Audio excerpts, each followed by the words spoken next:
ආයිබෝන් කියලා පිළිගන්නවා නීරෝටෙච් YouTube channel එකට. අද අපි එකතු වෙන්නේ Toshiba වර්ගයේ අඟල් 32 LED TV එක ඔන්න නැති රිපෙයාර් එකක් හදාගන්න. ඒකේ පව අපි ඔන් කරගත්තා. පව ඔන් කරගත්තට පස්සේ මෙන්න මේ විදියට ස්ටෑන්ඩ් බයි ලයිට් එක බ්ලින්ක් වෙනවා වගේ තමයි පේන්නේ. බ්ලින්ක් වෙනවද ගැස්සෙනවා වගේ තමයි අපිට පේන්නේ. කියන්නේ බ්ලින්ක් වෙනවා නම් නිවි ඒකාකාරී විදිය බ්ලින්ක් වෙන්න ඕනනේ. මේකේ තියෙන්නේ අර ලයිට් එක ගැස්සෙනවා විතරයි ටීවී එක ඔන් වෙන්නේ නැහැ. කස්ටමර් කිව්වා මේක මෙහෙම තිබිලා පැයක් විතර වගේ මේ විදිහටම තිබ්බට පස්සේ තමයි ටීවී එක ඔන් වෙන්නේ කියලා. අපි බලමු එහා පැත්ත ගලවලා මොකද කරගන්න පුළුවන් කියලා මේකට. වෙලාව යන නිසා මම බෝඩ් එකේ පිටිපස්සේ කවර් ඉක්මනට ගලවගත්ත ටීවී එකේ කවරේ. මේකේ මම බැලුවා එළියෙන් මොනවා හරි ඩැමේජ් මොනවද තියෙනවද කියලා. එතකොට මම මේ ඩැමේජ් අතරේ දැක්කා මේකේ චොපර් ට්‍රාන්ස්ෆෝමර් එක ගාව කැප් එකක් තියෙනවා. ඉදිමිලා මෙන්න බලන්න මේ කැප් එක. මෙන්න මේ කැප් එක මේ ඉදිමිලා තියෙන මේ 470 UF 25 වෝල්ටේජ් කැප් එක ඉදිමිලා තියෙනවා. අපි බලමු මුලින්ම මේකේ රිපෙයාර් එකකට යන්න කලින් රිපෙයාර් එකට වෝල්ටේජ් චෙක් කරගන්න කලින් මේ කැප් එක මාරු කරලා මොකද වෙන්නේ කියලා. අපි මේකට මුලින්ම මේ කනෙක්ටර් ටික පන්න ගිනිමු. මෙතන තියෙනවා ඩිස්ප්ලේ බෑක් ලයිට් වලට කනෙක්ටර් පන්න ගමු. ඊට පස්සේ මෙතන තියෙනවා ඩිස්ප්ලේ එකට යන ඩිස්ප්ලේ රිබන් එක. ඒකත් අපි පන්න ගමු. එකත් පන්න ගත්තා. ඊට පස්සේ මෙතන තියෙනවා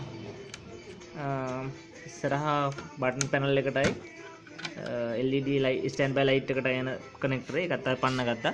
දැන් අපි මේක ඇන ටික පන්නගෙන බෝඩ් එක එළියට ගමු.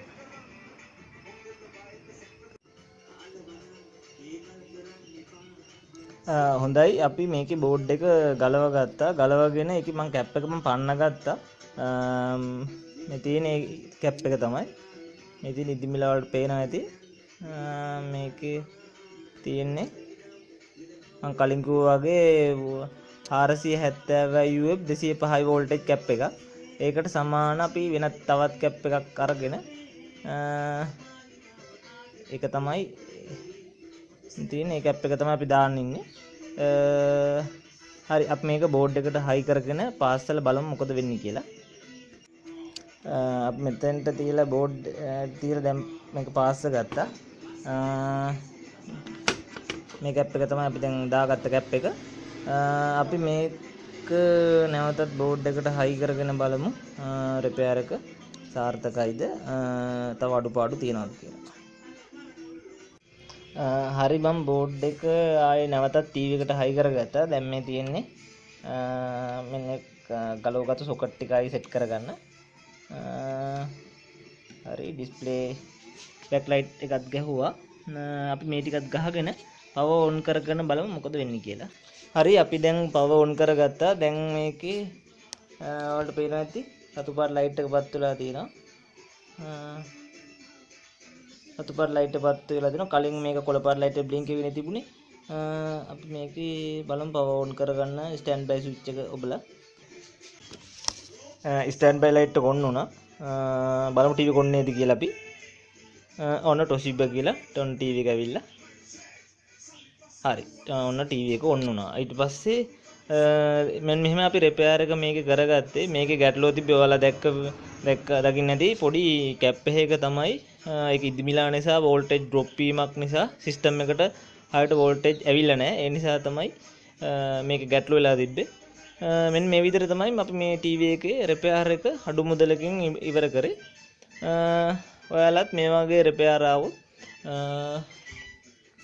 කරලා කස්ටමර් කෙනෙකුට සාධාරණ ගාණක් අරගෙන වැඩේ කරගෙන යන්න.